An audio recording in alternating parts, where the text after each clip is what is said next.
dummy account such that the app did something when you downloaded it. That was a rule that Phil Schiller seemingly made up on the fly when pressed for the 5th time by the media about why we couldn't be in the App Store when a million other companion apps could. But we just happened to be able to create so much pain and noise for Apple that it was easier for them to just let us be than to keep on fighting. What do you think about Tim Sweeney's victory with Epic over Apple? I think it is incredible, and the entire developer ecosystem, not just on iOS, but on Android as well, owe Epic, Tim Sweeney, and Mark Rain an enormous debt of gratitude for taking on the only battle that has ever inflicted a serious wound on Apple in this entire sordid campaign of monopoly enforcement, and that is Epic's fight versus them. Tim recently revealed that it has cost well over $100 million in legal fees to carry on this battle against Apple. We, for a hot moment, considered suing Apple when they were threatening to kick us out. We shopped the case around with a few law firms, and perhaps, of course, they would tell us, you have a good case. I mean, they're trying to sell a product here. But they would also tell us it's going to cost a minimum of $10 million, and it's going to take 5 to 7 years through all the appeals. Now, we now learned the actual price tag was 10 times higher, right? Epic spent over $100 million. It would have destroyed us to take on Apple in the legal realm. Only a company like Epic could do it. And only a company run by founders like Tim, like Mark, could risk the business in the way that they did, the audacity they had to provoke the fight in the first place, which I thought was just incredible, and to stick with it for the long term. No board would have signed off on this lawsuit to a professional CEO. No freaking way. So the fact that they've been able to beat Apple in also the most hilarious way possible, I think it's just incredible. Because remember, their first victory in the case was actually not much of a victory. There were about 11 counts in the trial. Apple basically won 10 of them, and the judge awarded Epic this one little win that Apple couldn't tell them not to link out to the internet to be able to do the payment processing. So they won this one little thing. And Apple, instead of just taking the 10 out of 11 wins and going, fine, you can have your little links, but all these other rules stay in place, decided to essentially commit criminal contempt of court, as they've now been referred to for prosecution, and angered the judge to such a degree that the rule of law in the US now is that you can launch an app in the App Store and you don't have to use in-app payment, but you can have a direct billing relationship with a customer if you just link out to the open internet when you take the credit card and then hop back into the app. And we owe all of that to Tim and Mark. We owe all of that to Epic. We're going to launch new apps any minute now, I hope actually next week, to take advantage of this, that revamp the Hey app such that people who download the Hey app off the Apple App Store can sign up in the app and can then use the web to put in their credit card, so we don't have to pay 30%. So we have a direct billing relationship and such that they can take that subscription to Android, to PCs, whatever, without any hassle. And we have Tim and Mark to thank for it. Yeah, Tim, I mean, like you said, founders, but also specific kind of founders, because I think maybe you can educate me on this, but Tim is somebody who maintains to this day sort of the unreasonableness of principles. Yes. That's what I love. I think sometimes maybe even with founders, you can get worn down. It's a large company. Yes. There's a lot of smart, quote unquote, people around you, lawyers, and just whisper in your ear over time. And you're like, well, just be reasonable. This is a different thing. To be the sort of maintain, I mean, Steve Jobs did this, still are the asshole. Yes. Who says, no, yes, this whole company, I'll sink this whole fucking company over this. That's the exact language basically I used in our original campaign. I will burn this business down before I hand over 30% of it to Apple. And that sort of indignation, that actual rage, is something I try to be a little careful about tapping into, because it is a little bit of a volatile compound. Because, I mean, I have a bunch of employees. We have a bunch of customers. It would be pretty sad if the journey of 37 Signals after 25 years would come to an end because Apple would burn us down, or I would burn the business down over this fight with Apple. But I think you also need that level of conviction to be able to even drive day-to-day decisions. One of the other Apple examples, I know I'm ragging on Apple a little bit here, and I don't actually hate them. I really don't. I am tremendously disappointed at the squandered relationship that did not need to be sold away for so little. Now, I understand that the App Store toll booth is actually pretty big business. It's multiple billions, but Apple is a $1 trillion company. And I think in the lens of history, this is going to come off as a tremendous mistake. And I think it's already coming off as a tremendous mistake. The flop that was the Vision Pro was partly because Apple had pissed off every other developer. No one was eager to come build the kind of experiences for their new hardware that would perhaps have made it a success. So when you're on top and you have all the cards, you can delude yourself into thinking that you can dictate all terms at all times and there are no long-term consequences. Apple is learning finally the fact that there are long-term consequences and that developers actually are important to Apple's business. And the relationship is not entirely one-sided. We don't owe our existence to Apple and Apple alone. We've built our own customer bases. Apple has been beneficial to the industry. I'm glad the iPhone exists. It's not that it doesn't go both ways, but Apple wants it only one way. And I think that is a mistake. And it's a mistake that was avoidable. And that's disappointing. Certainly disappointing for me. I've literally spent 20 years evangelizing this shit, right? I've spent so much money buying Apple hardware, excusing a bunch of things they've done over the years, and then for what? For the fact that you wanted 30% of something that I created in the most unreasonable way possible? Couldn't we have found a better way to do this? I think they're going to get forced to do a better way, but did you also have to go through the indignity of having a criminal contempt charge against you, getting referred to prosecution?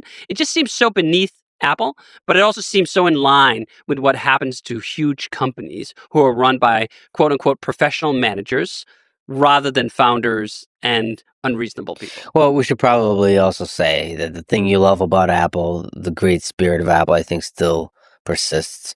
And there's a case to be made that this 30% thing is a particular slice of a company, not a defining aspect of the company. And that Apple is still on top in the hardware that it makes, in a lot of things that it makes. And this is that could be just a hiccup in a long story of a great company that does a lot of awesome stuff for humanity. So, like, Apple is a truly special company. We mentioned Amazon. There's no company like Apple. I agree.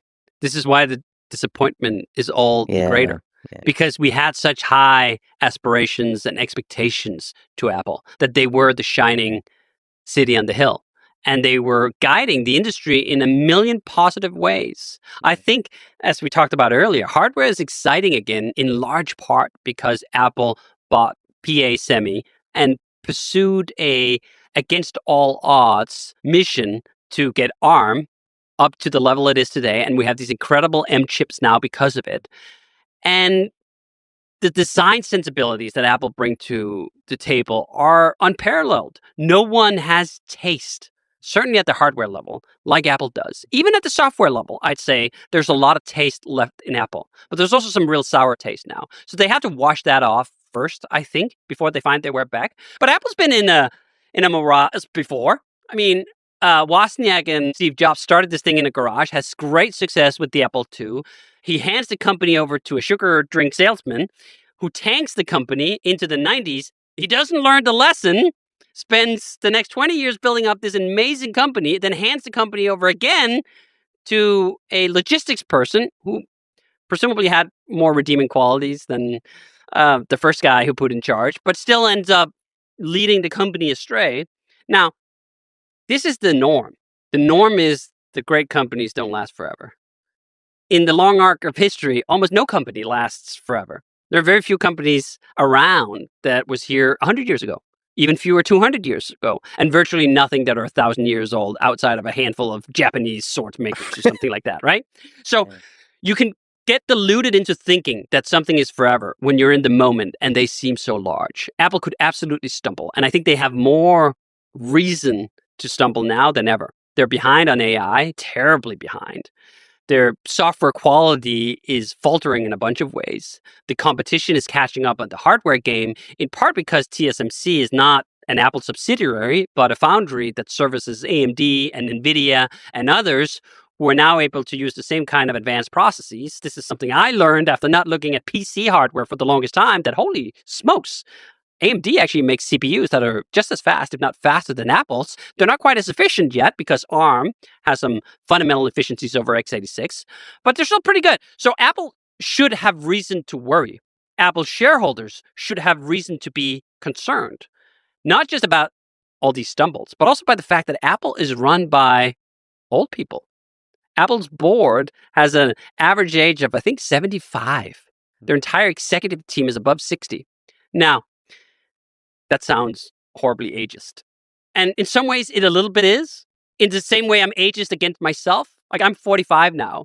And I sort of kind of have to force myself to really get into AI because it is such a paradigm shift. And a lot of people, when they reach a certain age, are just happy to stay with what they know. They don't want to go back to being a beginner. They don't want to go back to having to relearn everything.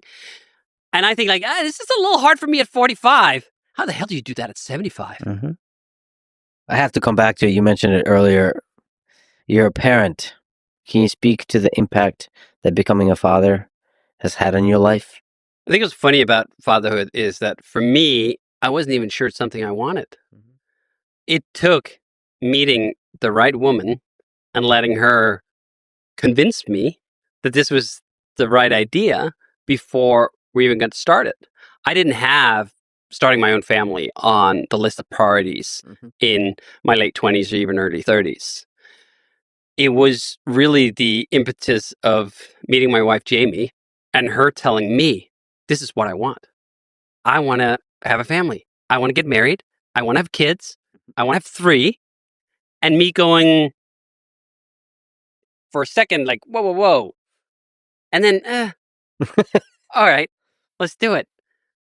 And I think that's the kind of happy accident where some parts of my life have been very driven, where I knew exactly what I wanted and how to push forward to it and what the payoff was going to be. But when it comes to having a family, that always felt like a very fuzzy, abstract idea that, sure, someday, maybe. And then it became very concrete because I met a woman who knew what she wanted. And looking back on it now, it almost seems crazy. Like there's this fork in the road of reality where if that hadn't happened and I had been sitting here now, not being a father, not having a family, the level of regret, knowing what I know now about the joys of having that family would have been existential, would have been, I don't know if they would have been devastating. I think men have a little bit of a longer window to pursue these things than women do. There are just certain biological facts. But ending up with the family I have now, ending up with my 3 boys, have been just a transformative experience in the sense that here's something that turned out to be the most important thing. And it was an open secret, not even an open secret. It was an open truth. Through all of history, you listen to anyone who's ever had children, they will all say, my children are the most important to me. Yeah. Yet somehow that wisdom couldn't sink in until you were in the situation yourself. I find those truths fascinating. When you can't actually relay them with words. I can tell you, hey, Lex, what are you doing? Get a wife, make some kids, get a move on it. And these are just words. They're not communicating the gravity of what it actually feels to go through the experience. And you can't really learn it without going through it. Yeah, now, of course, you can be influenced and whatever. We can all help contribute and little sparks and little seeds can grow in your mind about it, but it still has to happen. And now that I am in this situation and just the sheer joy on a daily basis where you think your level of life satisfaction is on a scale of 1 to 10. Yeah. And then the satisfaction of seeing your children understand something, accomplish something, learn something, do something, just be, just goes like, oh my God, the scale doesn't go from 1 to 10. It goes from 1 to 100. And I've been playing down here in the 1 to 10 range all this time. And there's a 1 to 100. That has been humbling in a way that is impactful in and of itself. This whole idea that I thought I had a fair understanding of like the boundaries of life in my early 30s. Like, what is this about? I mean, I've been on this earth long enough now here to know something. And you realize, no, I don't know. I did not know. I did not know that the scale was much much broader.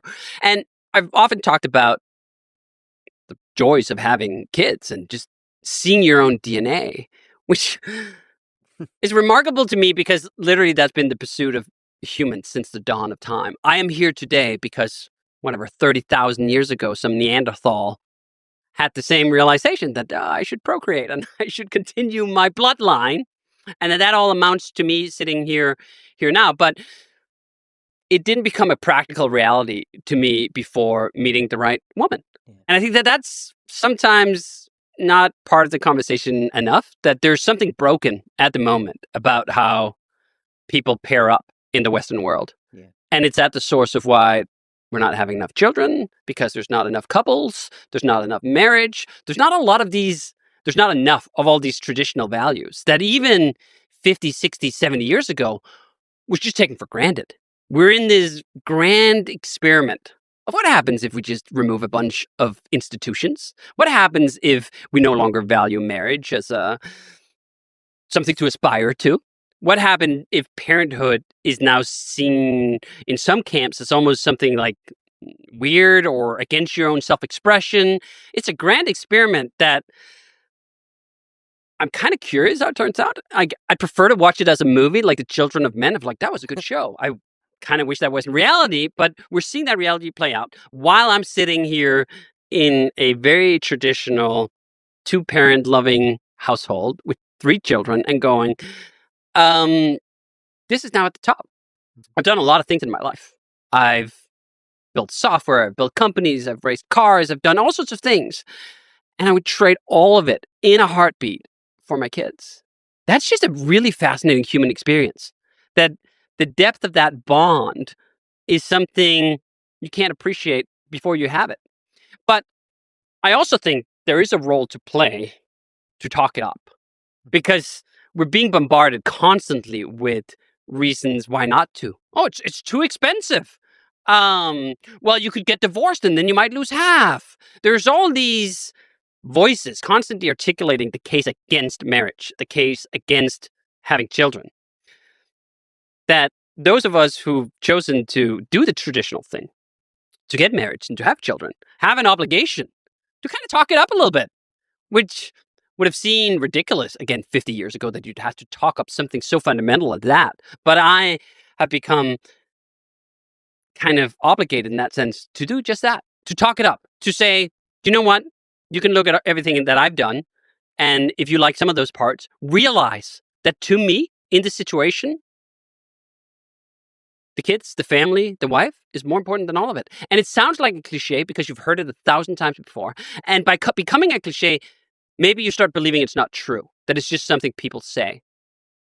But it is reality. I know almost no parents that I have personal relationships with that don't consider their children to be the most important thing in their life. So there's a lot of interesting things you said. So one, it does seem to be, I know a lot of parents, perhaps more interestingly, I know a lot of super successful people who are parents who really love their kids and who say that the kids even help them to be more successful. Now, the interesting thing, speaking to what you're saying, is it does seem for us humans, it's easier to articulate the negatives because they're sort of concrete, pragmatic. You know, it costs more, it takes some time. You know, they can be crying all over the place. They're, tiny narcissists running around or whatever. Which is all true. But yeah, pooping everywhere, that kind of stuff. But to articulate the thing you were speaking to of there's this little creature that you love more than anything you ever loved in your life, it's hard to convert that into words. You have to really experience it. But I believe it, and I want to experience that. But I believe it because just from a scientific method, have seen a lot of people who are not very capable of love fall completely in love with their kids. Yes. Like, very sort of, let's just call it what it is. Engineers that are very like beep, Yes. boop, bop. Yes. They just fall in love. And it's like, all right, people who, just like you said, they don't really care or don't really think about having kids, that kind of stuff. Once they do, it changes everything. So, but it's hard to convert into words. One of the reasons that I think it's also difficult is, I like kids. Not that I actively dislike them. But when I was around other people's kids, I didn't have an emotional reaction. Some women have, right? They see a baby and they go, "Oh, I never had any emotion of that." I mean, I could appreciate. I'm glad for you that you have children. It did not provoke anything in me. The emotions that are provoked in me when I look at my own children, this doesn't exist in the same universe. So you don't have a complete parallel, or at least a lot of men, or at least me, I didn't have sort of a framework to put it into. What would it be like to have my own child? And then you experience it, it's like and it happens so quickly too. This is what I found fascinating. It happens before that little human is even able to return any words to you. That the love you develop to an infant happens quite quickly. Not necessarily immediately. I don't know. Different people have different experiences, but it took me a little bit. But then once it just hit like kick of a horse. And I love that it's also just such a universal experience that you can be the most successful person in the world. You can be the poorest person in the world. You can be somewhere in the middle. And we share this experience that being a parent, for most of them, turns out to be the most important thing in their life. But, it is really nice to do that kind of experience with the right partner. But I think because I'm such an empath, the cost of having the wrong partner is high for me. But then I also realized, man, I have a friend of mine who's divorced happily, and he still loves the shit out of his kids, and it's still beautiful. It's a mess, but there's all of that love is still there, and it's you just have to make it work. It's just that I don't know, that kind of divorce would destroy me. You should listen to The School of Life. He has this great bit on YouTube. You'll marry the wrong person. If you accept up front that you will marry the wrong person, that every potential person you can marry is going to be the wrong person in some dimension. They're going to annoy you. They're going to be not what you hoped in certain dimensions. The romantic ideal that everything's just perfect all the time is not very conducive to the reality of hitching up and making babies. Because I think, as you just accounted, even when it turns to shit, I find that most of the people I personally know where things have fallen apart and have turned to shit, never in a million years would they go I regret it. Mm-hmm. I would rather my children did not exist because a relationship turned sour. I mean, I think you should try very hard. And I think this is also one of those things where we didn't fully understand those fences. And when we pulled them up and celebrated how easy it is to get divorced, for example, that wasn't going to have some negative consequences. I'm not saying you shouldn't have divorces. I'm not saying return to times past. I am saying, though, that civilization over thousands of years developed certain technologies for ensuring the continuation of its own institutions and its own life that perhaps we didn't fully appreciate. I mean, again, this is something Jordan Peterson and others are far more articulate to speak about, and that I've learned a lot to just analyze my own situation. Why is it that this incredible burden it is to be responsible for someone else's life that you brought into this world is also the most rewarding part of existence? That's just curious. Mm-hmm. Before I heard Peterson articulate the value of taking on the greatest burden you know how to carry, I always thought about burdens as a negative things. Why would I want the burden of a child? I might screw it up. I might be a bad parent. They might have bad outcomes. All this stuff, right? All the reasons why you shouldn't, and so few voices articulating why you should. Yeah, but I should also add on top of that thing you mentioned, currently, perhaps in the West, the matchmaking process is broken. It's broken, and technology made it worse. Yeah. It's fascinating. This whole thing that hasn't been solved. So hiring great teams, that's probably been solved the best out of matchmaking. Finding great people to hire. Right. Second, finding great friends. That's also hasn't been solved. And it's breaking down. It's breaking down. And third is matchmaking for relationships. That's the worst. And in fact, technology made it even worse. Yes. It's fascinating. It is. It's a great example, again, of how all the greatest intentions still led us straight to hell. I really enjoy Louis Perry's analysis of the sexual revolution not being an unqualified good, which was something I hadn't thought about at all before she articulated it. That, of course, women should be able to have freedom and self-determination and abortions and all of these things. And Louise Perry is not arguing against that either, of course. But there are second-order effects that we don't appreciate at the time, and we may not have ready-made solutions for. And that's just interesting. You make life better in a million different ways, and somehow we end up more miserable. Why is that?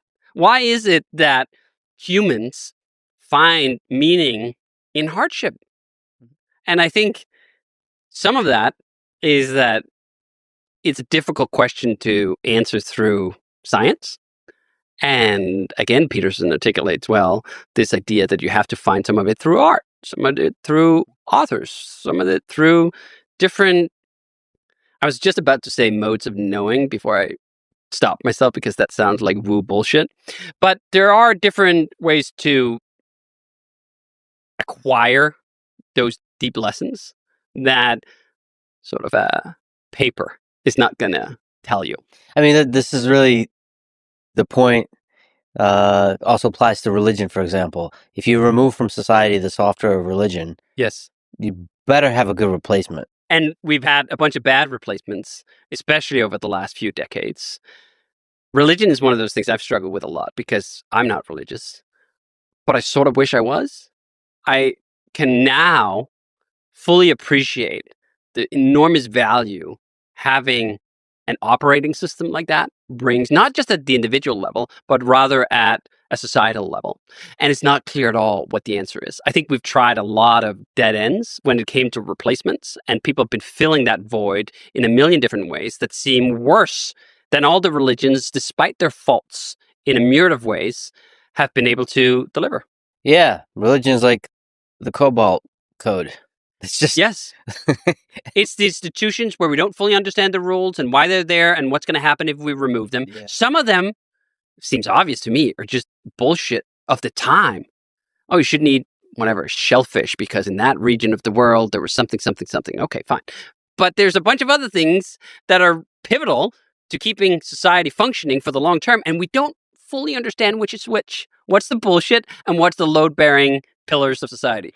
Can you speak to the hit on productivity that kids have? Did they increase their productivity, decrease it, or is that even the wrong question to ask? I think it's one of the reasons why ambitious people are often afraid of having children, because they think I have so much more to do and I barely have enough time now. How would I possibly be able to accomplish the things I want to accomplish if I add another human into the mix? Now, we've always worked 40 hours a week, not 80 or 100 or 120. I think that's very beneficial. B, kids don't exist in this vacuum of just them alone being entered into your life. Hopefully, there's a partner. And in my life, I'm married to a wonderful woman who decided to stop working her corporate job when we got together and have been able to carry a huge part of that responsibility. I was just about to say burden. And I think that's exactly how it often gets presented, especially from a feminist perspective, that caring for your own children is some sort of unpaid labor that has to be compensated for in some specific way beyond the compensation of what bringing life into this world, raising wonderful humans. There's something screwy about that analysis that I actually think the modern trad movement is a reply against. Whether they have all the answers, I'm certainly not sure of either, but there's something that's just not right in the analysis that children are a burden, and that if woman chooses to stay at home with the kids, that's some sort of failure mode of feminist ambition. I think that's actually a complete dead end. Now, depends on different people, different circumstances. I can just speak to my life, being married to a wonderful woman who have decided to be home with the kids, at least at their early age, and taking on a lot of those responsibilities. Now, it doesn't mean there isn't plenty of ways that I have to be part of that and have to chip in, but it's allowed me to continue to work the 40 hours a week that I've always worked. But it's made the 40 hours more strict. Mhm. I have a schedule where I wake up, 6:30, and we have to get out of the door a little before 8. I usually have to play at least 1 or 2 rounds of Fortnite with my youngest and Nice. sometimes middle child. Then take the kids to school, get in, start work at, 8:39. Then work until 5:30, sometimes 6 o'clock, but then it's dinner. and I have to be there for that, and then I have to read to the kids, and by the time that's done, I don't wanna go back to work. So my work time really is 9 to 5, 9 to 6, depending of whatever is going on. Sometimes there's emergencies, and you have to tend to them, but it's made it more structured, and I found some